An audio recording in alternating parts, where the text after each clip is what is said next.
Teera waggaatti fudhateera rakkoo qindeessaatiin rakkoo haalota garaagaraatiin maaliinatuma jedhamutuma fooyyeffamu baay'ee tureera. Tasa bareedu jedhu garuu waan bareedaa ta'e waan isaanis itti amananii itti boonanii tasa bareedu akkuma jedhamu sana ganamaa kaanii hamma yoonaatti hojjetanii yeroo nu dhaqqabsiisan immoo hojii akkamii akka inni ta'u kennaa isaanii iyyuu kanuma keessa kan ilaalamu taadhe tanan yaada.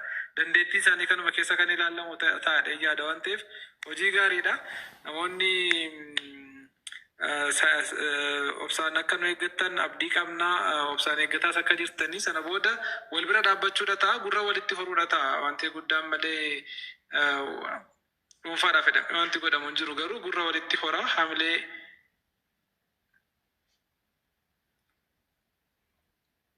hawaasaa ijaaran kan subscribe ta'uu YouTube chaanalii Galaanaa Gaaromsaa irratti waan gadhiifamuuf iyyuu achirratti subscribe godhaa.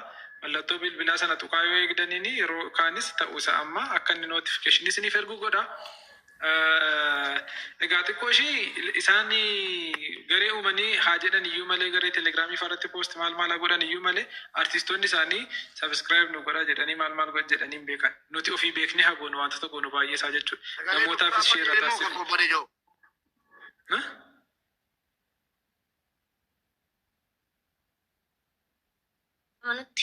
Laafi gadhiifama amma gadhiifama maaki. Daqiiqa upload godhaa jiru. Amma kan bakka dhaggeeffadha. Maakii daqiiqaa 10 jedhanii. Lama wanti hubachuu qabdan tokko yoo jiraate nuti maqaan keenya Oromoodha. Akkasuma immoo saba guddaadha. Saba guddaan kun immoo afaan qofa ta'uu hin qabu. Hojiin ta'uu qaba isin galee.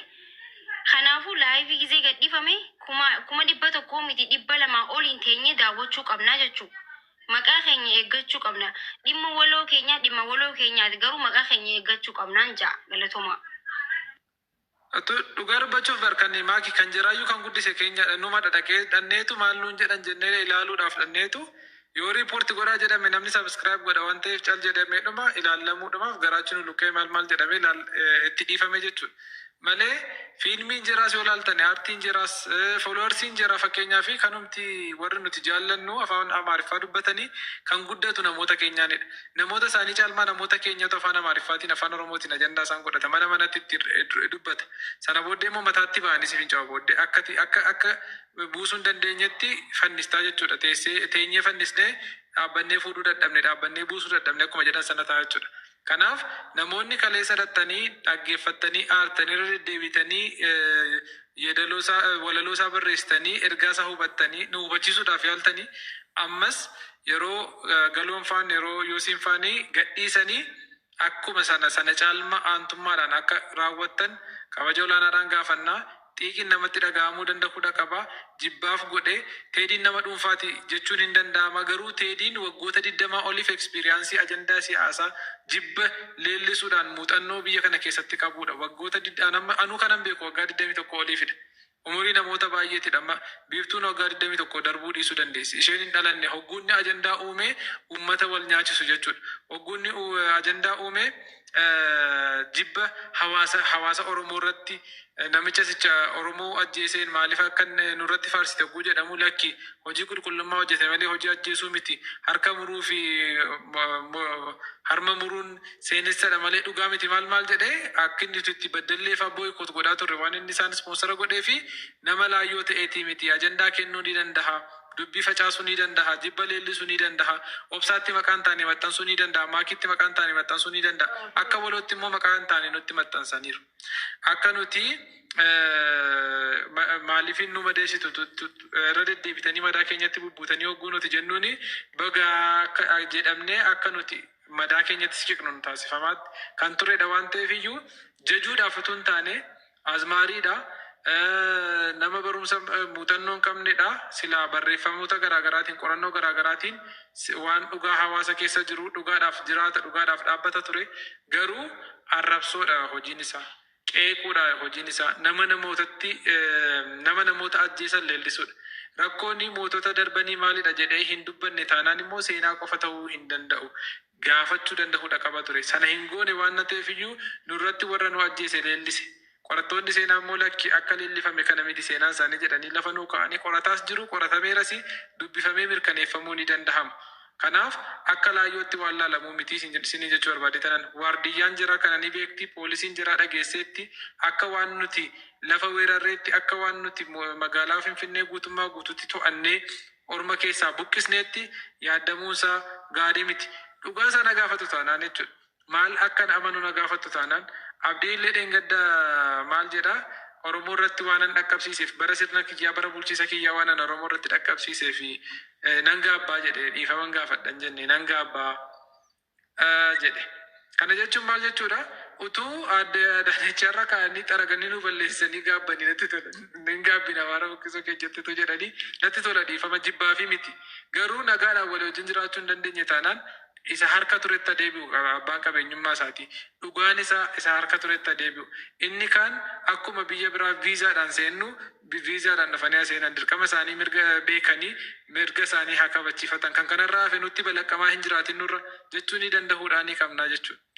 Nurratti waliin ijaarinaa nurratti ajjeesuudhaa fi moggaasa garaagaraa walitti hin baasinaa jechuu danda'uudha qabna. Kana immoo likkii itti himnaa jedhe gaagaluu namala harreedhaan harreen jennu taanaanii farda of seetii jedhan gatiin fardaatiif gatiin harree immoo garaagaradha. Kabajni fardi qabuu fi daqiiqaa muraasa qofa nu eegaa jechaa jiru. Kabajni fardi qabuuf gatiin fardi qabuu fi harreen qabdu tokko miti. Tajaajilli isaaniis garaagara. Sheer godha obsa dhaggeeffachaatuma dhiifama obsa.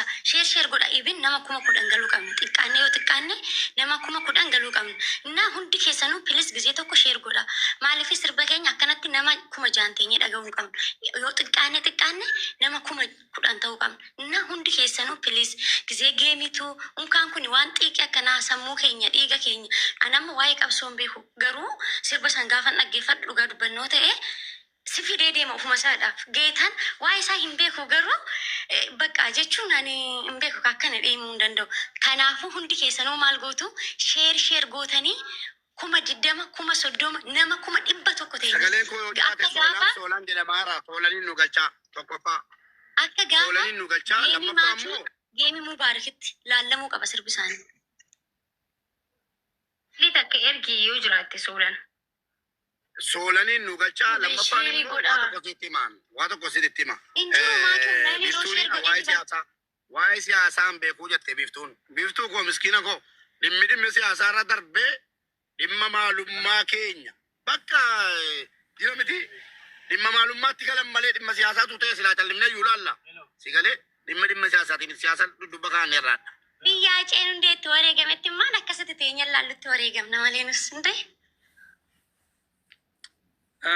Kanaafi yeroo jalqaba mubeedha wajjiniin teenyu nama 500 turre amma dachaa 4 dabaltanii nama 6,000 ol taataniittu akkasuma namoota danuu dabalaa nu baay'isaa sana booddee waliin dhaggeeffannaa yoo qeequudhaas ta'e wajjiniin qeeqnaa yoo jajuus ta'e wajjiniin jajnaa ay kanumaaf nu teessisanii jenneellee komachuu yoo qabne hin komannaa jechuudha. Ani garuu nan abdadha hojii gaarii akka isaan hojjetanii dhufanii xiiqiin dammarramii oofti yookiin immoo bishaan xiiqii hudduu cuqqaallatanii dhuguma maal jedhantu jira.